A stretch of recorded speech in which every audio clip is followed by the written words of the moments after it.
Hello, Luke 10 community. This is Roston Callerman here. I'm here with Bob Lidfors today from last week's newsletter. How's it going, Bob? It's going just fine. Thanks much, Rustin.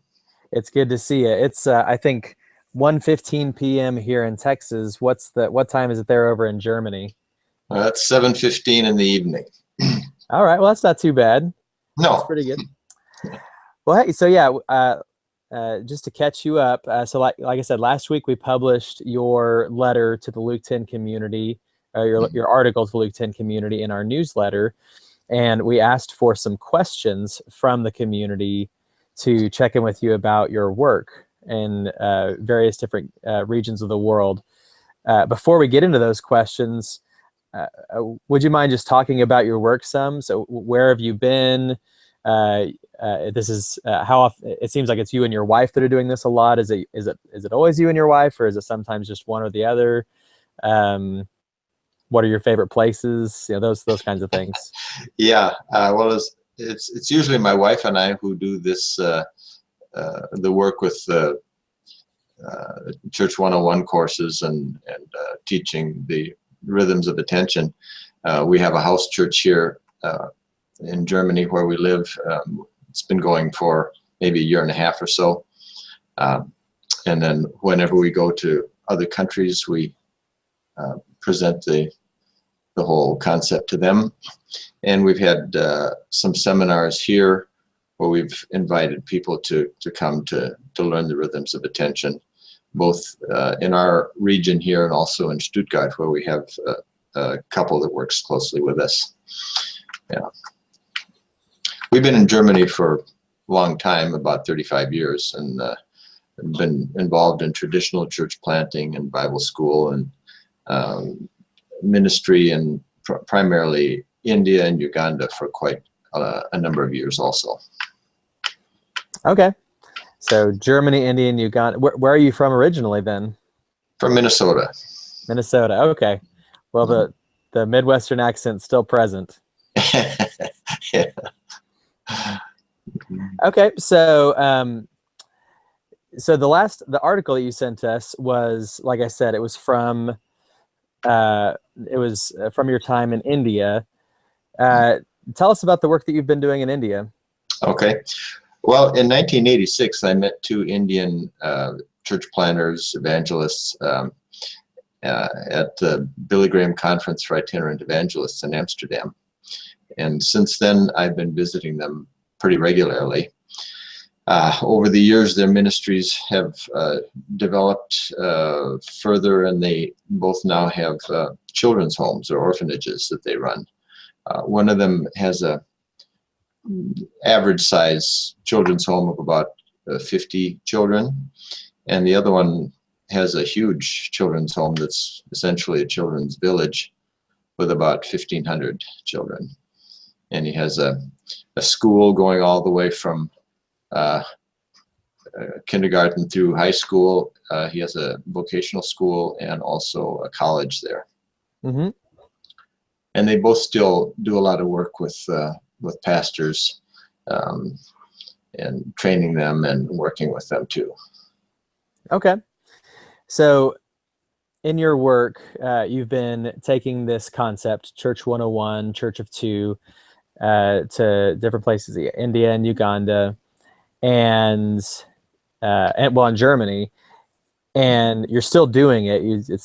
You're doing it. You're talking about it. You're writing about it. So it's obviously working out pretty well. Is it how well does it feel like Church of Two and listening prayer? How well does it feel like these things translate across cultures in your experience? You know, we've been very pleasantly surprised, maybe I should put it, to see that it works beautifully. You know, we've never really had a problem. We of course work with people that we've known for many years, and they understand us. They're good with English, so when they interpret it into their local language, they do a good job of that. And everyone who has learned it in these seminars we've had in other countries has really appreciated it. We've gotten some very interesting testimonies from different ones right at those seminars about what has happened when, for instance, couples have shared their emotions with each other and waited on God together. It's been very interesting to see. That's really powerful. It's funny and sad in the same time to know that the distance that often happens in couples in Western societies, that's not just a Western society thing. That's something that happens across the world. Sure. But then that the tools that we're working on here in Luke 10 seem to be fairly ubiquitously able to help those relationships redevelop, re-engage with each other. Yeah, that's right.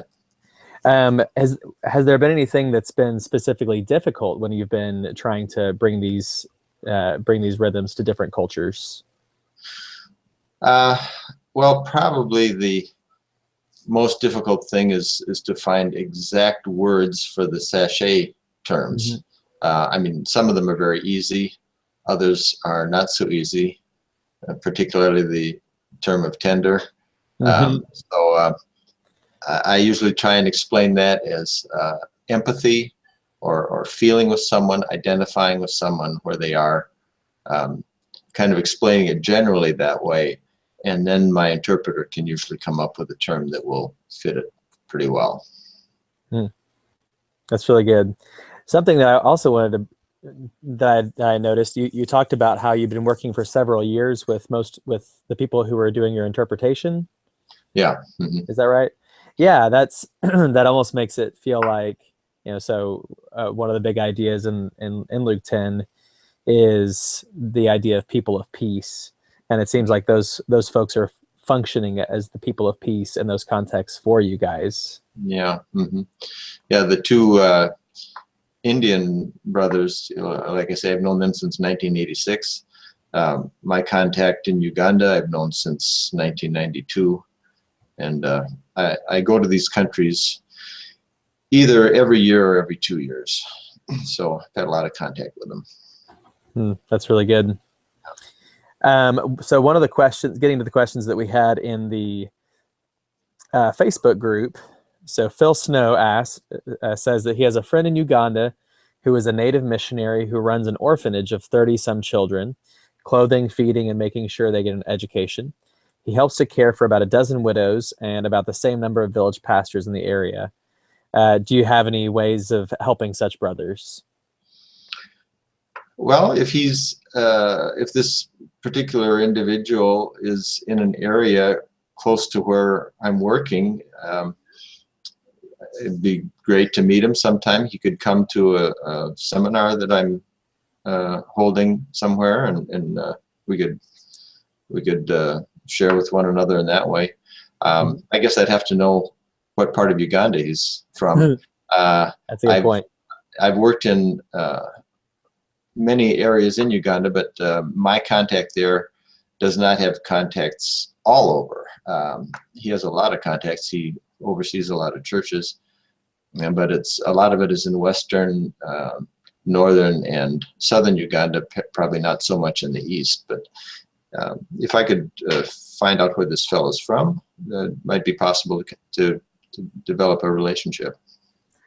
Okay, Phil. Well, as you heard just then, make sure you let us know where in Uganda your friends are, and we'll try to get some information going back and forth between them and the Lidfors. So then we had from Jen Hamilton. She asked a similar question to what I already asked earlier. She says, "I'm interested to hear how it works in other cultures and the differences in their responses." So I asked about your experience with just how well it translates in general. Have you noticed any differences in across cultures between the responses that you've gotten through Church 101? Well, so far, the two cultures have been the Ugandan culture and the Indian. I've taught this in 2 states in India, and I would have to say that in every case, people have really gotten excited about it. I try and have, if couples are together at the seminar, then of course I asked them to practice the Church of Two together as couples. If not, find someone, a friend or something, and do it with them. And everybody really enjoys it. It was interesting to see when I was in Uganda last year in a little village. After I asked them to divide up into churches of two and begin sachet, the people just lit up as they were talking to each other. They were just really animated in their conversations with each other, and so I could tell it was really something that was exciting them. And the same thing happened in India when I was there a month ago. Yeah, it's pretty amazing how people learning how to engage at a heart level and learning how to share their hearts and having those having that depth coming out of them, having that received well from another person. That's kind of Yeah. The human heart is kind of transcultural. Right. So John, the last question that we had here from the community was John White asking about you've been in U.S., Germany, Uganda, India. He was also asking about cultural differences. So I'll edit his question for him. Is there any other place that you feel that the Lord is calling you and Barb to go? Well, I keep getting emails from a fellow in Nigeria, and I don't know yet if it's my place to go there personally. But what I'm planning on doing is calling him and trying to teach him Church of Two by phone, and ask him to begin to practice it and to use it there for church planting, and then if he still needs assistance, then I could consider visiting him. But I'd first like to teach it to him, because obviously I can only go there for a short period of time, and he lives there. So if he can really grab onto it, he can be doing it all the time there. So that would be my first approach, and hopefully that would be successful. Yeah, it's very good. And I appreciate that. That to me feels like humility, that you're not thinking that in order for the gospel to spread, that it has to be you the one that's showing up and doing the work, that you respect the people that are on the ground already. Oh yeah, and it's certainly a lot more efficient and effective to have local people do it that are there all the time. Yeah. So, yeah. Well, excellent. Any last words, Bob? Well, it was interesting. Today I got an email from one of my contacts in India, this brother who has this huge orphanage there. And when I was there, my wife and I did a seminar one day for about 20 pastors and their wives that he's working with. They're pastors of small village churches. So I had asked him before, what's the result of all that?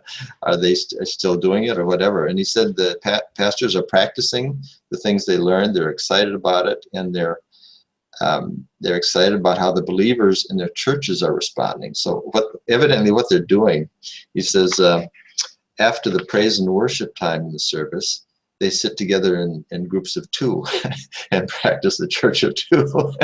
So wow. It's kind of an interesting approach. And then this is something that's really interesting. He said, I'm advertising on a Christian TV channel about the concept and asking churches if they're interested. We could visit their church and spend a day with their congregation and teach them the concept of Church of Two. So this fellow, I had never done it with him before. He was, he learned it at the seminar while I was teaching it, and he was interpreting for me. And he really grabbed onto it, and now he wants to advertise on Christian TV and see if churches would be interested in it. So I guess that's pretty good reception, yeah. Of course, he's a fellow who learns very quickly. Obviously, he's very capable if he can run orphanage of so many children. Mhm. But I thought that was quite an interesting idea that he had. So I'll be interested to see what happens from that. That's excellent. I love hearing them incorporating that into their regular large group gatherings.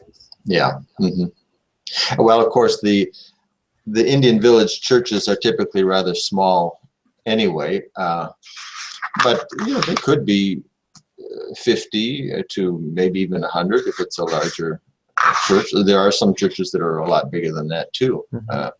But yeah, I'm really glad to hear that they're so excited about it. Well, good. Well, thank you very much, Bob. Thank you for being willing to chat with me for a little bit, and thank you for um, allowing yourself to be used by God and by the Holy Spirit. I've been really encouraged hearing about your work. Great. Well, thank you for the opportunity to share in this way, Rustin. Excellent. Well, we'll hopefully talk to you soon. Hey, make sure you let us know if there's if anything new develops with any of those places, or if you end up having anything change with the Nigeria connection. Sure. Okay, I'll do that. All right. Have a good day. Thanks. You too. Bye-bye.